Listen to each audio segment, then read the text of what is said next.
Hola, muy buenas tardes. El día de hoy vamos a realizar la actividad número 4, que consiste en una webinar sobre un caso en específico de un desahogo de pruebas. En este caso estamos sobre la carrera en Derecho, la licenciatura en Derecho, en el octavo cuatrimestre. La materia es práctica forense procesal del derecho privado. Los alumnos, su servidor y la licenciada Maribel Vázquez Vázquez y su servidor José María Campero. Estamos a cargo de nuestro catedrático, el maestro Edgar Mendoza Santiago. Bueno, el día de hoy nos toca realizar, como ya mencionamos, ¿no?, una webinar sobre un este, una audiencia de pruebas y alegatos que nos dan un ejemplo y nos mencionan varios aspectos ahí, ¿no? Entonces, la idea es analizar y ver los puntos que nos solicitan, ¿no? Entre ellos, pues, cómo se llevó a cabo la audiencia. Se presenta la licenciada Maribel Vázquez y ahorita continuamos con el tema. Ok. Hola, buenas noches. Como comentó el compañero, soy Maribel Vázquez Vázquez. Es cierto que, bueno, nosotros vamos a analizar en esta actividad si realmente cumple con lo establecido, cómo se lleva un procedimiento probatorio, como sabemos está mm, completado o, pues sí, contiene diferentes puntos a analizar, los cuales pues obviamente sabemos que es la admisión y desechamiento de las mismas pruebas. Se deben de presentar las pruebas que son admitidas y pues obviamente en esta misma se hace un desahogo. Y bueno, yo creo que vamos a comenzar a analizar punto por punto como se pide en la actividad. Ok, iniciamos como analizar cómo se lleva a cabo la audiencia, ¿no? A mi punto de vista y por la lectura, podríamos mencionar que existen ciertas restricciones o ciertos factores que pueden hacer que este desahogo de pruebas no sea legítimo o sea legal, ¿no? De entrada, porque la que presenta las pruebas o la que inicia este trámite de desahogo, que se identifica con una identificación que no es oficial. Nos menciona la lectura que es una credencial de un sindicato, ¿no? Eso no lo acredita como una persona o como algo legal, ¿no? Como una persona legal, sino que lo acredita para su sindicato, a fines del sindicato, pero para llevar a cabo el proceso legal tiene que ser una identificación oficial y no se cumple con ese requisito, ¿sí? Ese sería uno de los primeros puntos. La audiencia o el desahogo de pruebas se lleva de una forma extemporánea y las fechas tienen ciertos detalles ahí de congruencia, ¿no? A otra cosa que quiera agregar la licenciada Maribel. Sí, respecto a lo que comentas sobre la identificación oficial, es correcto. De hecho, cuando realizamos cualquier trámite, sabemos que la más cotidiana es el INE, la acta de nacimiento. Y bueno, sí, es cierto que no es válida ese tipo de identificación, porque como dices, acredita, pero acredita que pertenece a un sindicato, más no cuál es su identidad, se podría decir. Sí, de tal forma pues es un error lo que sucede aquí. Entonces, desde ahí esa demanda no es legítima o no procede, ¿no? Ahora bien, el siguiente factor que podíamos mencionar es que uno de los abogados que lleva el caso en esta situación es un familiar o está involucrado, se puede llamar de alguna forma, con las personas que están dentro de este proceso, de tal forma que no puede ser juez y parte, por así llamarlo, y verse involucrado en los dos procesos. Entonces tendríamos que ver también esa situación como segundo punto, ¿no?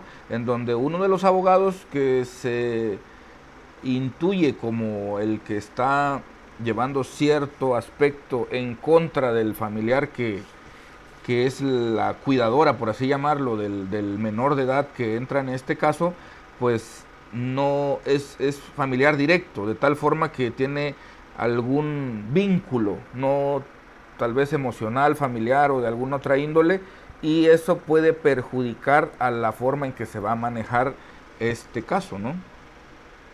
¿Alguna otra opinión de la licenciada Maribel?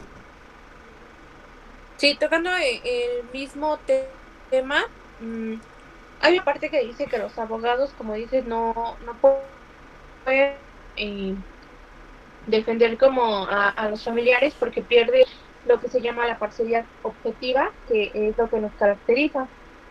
Eh, entonces, pues sí, yo considero que no es como lo más viable que esta persona lleve a cabo o que esté representando a la que está demandando, porque como te digo, se pierde lo que nos caracteriza, que es la parcialidad objetiva.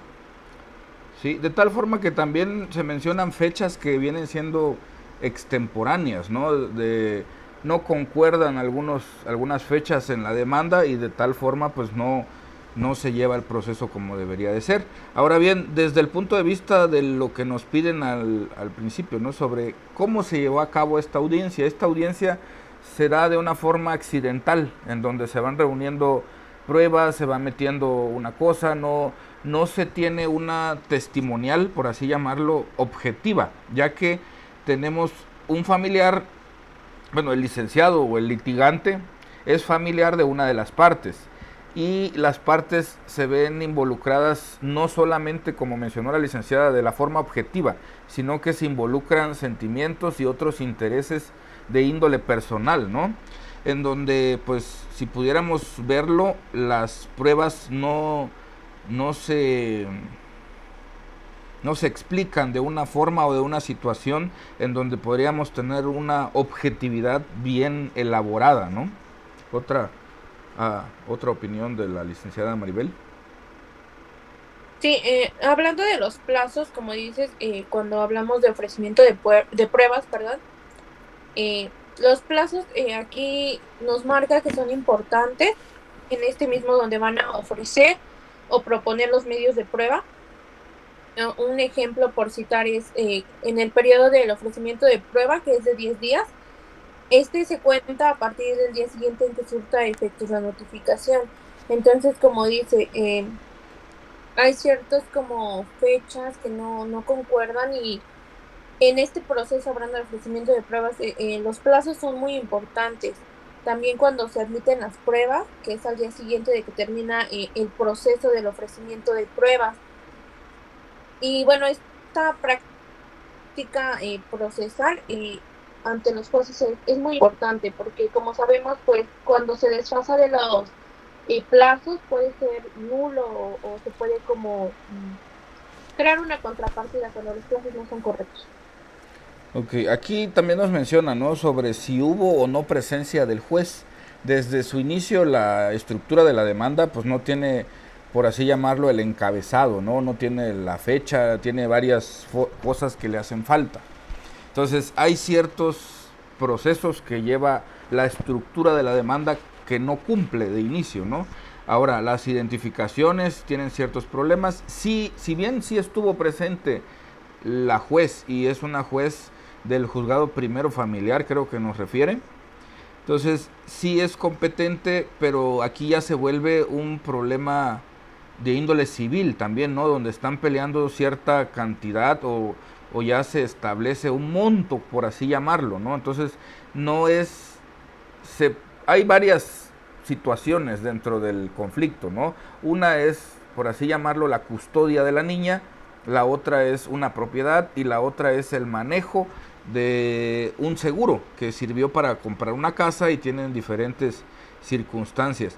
Pero el desahogo de las pruebas no se lleva de una forma ordenada y de entrada, como le mencionamos, no, entonces no es pertinente que alguien se presente con una credencial de un sindicato a realizar una demanda, porque de entrada tiene que ser una identificación oficial, como bien mencionó la licenciada Maribel, tendría que ser un acta de nacimiento, un pasaporte, una credencial de lector, y desde ahí este caso ya no tiene la índole que debería de tener, o tenemos ciertas lagunas, por así llamarlas, ¿no? ¿Alguna otra participación? Sí, hablando de la estructura, lo que comentas, sí es importante. De hecho, el Código de Procedimientos Civiles nos dice en su artículo 322 cómo nosotros debemos de estructurar una demanda. Y lo que mencionaste es muy importante. En primer punto, se debe de establecer el tribunal ante quién vamos a promover nuestra demanda. Esta parte a lo mejor sí la tiene lo que es el nombre del actor y el demandado, aunque pues sí, obviamente volvemos a mencionar, la identificación oficial no es la más correcta. También debe de contener, como se mencionó, los hechos en el que el actor va a realizar su petición y va a narrar con claridad y precisión los hechos, y por la cual se puede producir alguna contestación o defensa de la contraparte. En esta misma, como sabemos, las demandas siempre deben de estar fundadas y obviamente designando con exactitud cuáles son los términos que pide o que se quiere llegar a cabo, o que se quiere llegar con esta demanda, cuáles son los términos precisos. Ok, entonces, a manera de conclusión de mi parte, pues podríamos decir que la demanda tiene muchos factores, tanto en su estructura como en su desahogo de pruebas. Hacen falta muchos aspectos como de orden y de lo que mencionó la licenciada Maribel, ¿no? Sobre los artículos que nos dicen cómo se debería de estructurar legalmente esta demanda o este desahogo de pruebas. Entonces, no se lleva de la forma más óptima posible, hay ciertas lagunas y de entrada tenemos una mala identificación de la persona que realiza o que está pidiendo ese desahogo de pruebas, de tal forma que si no presenta una identificación oficial, desde ahí empezamos mal. Luego tenemos fechas extemporáneas en donde las pruebas no se presentaron en tal tiempo, y también tenemos el detalle de que el abogado que está en esta situación es un familiar directo, de tal forma que la objetividad de este litigante se ve afectada en esta situación y ya se vuelve un círculo familiar que puede causar ciertos problemas ahí. Entonces, hay puntos estratégicos, ¿no? Como la identificación oficial que no es la que debería de ser, las fechas extemporáneas, la mala calidad de las pruebas, por así llamarlo, o la veracidad y la forma de establecer que son hechos verídicos, ¿no? Porque estamos viendo las pruebas y los alegatos o las testimoniales de personas que se ven involucradas y de una menor de edad. Entonces, y aparte se ven afectadas por el abogado litigante, que es un familiar directo del caso. Entonces, sí hay ciertos aspectos en donde realmente pues hay muchas críticas, ¿no? Entonces, sí se tendría que ver todos esos aspectos y vincularlos o tratar de mejorarlos o de componerlos, ¿no? A opinión de la licenciada Maribel. Sí, bueno, como conclusión yo creo que es cierto, tiene muchas lagunas, especialmente yo creo que partiría de la estructura, está mal estructurada. Yo creo que la ley eh, nos dice cuáles son los requisitos mínimos, tampoco nos establece bien, bueno, no más bien, sino más bien no nos limita a poder narrar una demanda, pero sí nos establece como los puntos mínimos que debe de tener, y creo que es con lo que no cuenta con los puntos mínimos que nos establece la ley. Yo creo que desde ese punto está mal, independientemente de los puntos que ya comentaba, que como es la identificación, el que tenga un vínculo familiar con bueno, el abogado, y pues los plazos, que como dije, yo creo que también es muy importante los plazos, porque son los que nos van a ayudar a que se lleve un proceso como adecuado, y más porque pues ya está legalmente establecido que si no se cumplen ciertos términos, pues se puede generar una contrapartida o puede quedar nula, entre otros aspectos importantes. Ok, pues por el momento sería toda nuestra participación y pues concluimos con esto. ¿Alguna otra aportación? ¿No? No, por el momento es todo, Bueno, gracias. excelente, eso es todo. Muchísimas gracias por su atención. Hasta luego.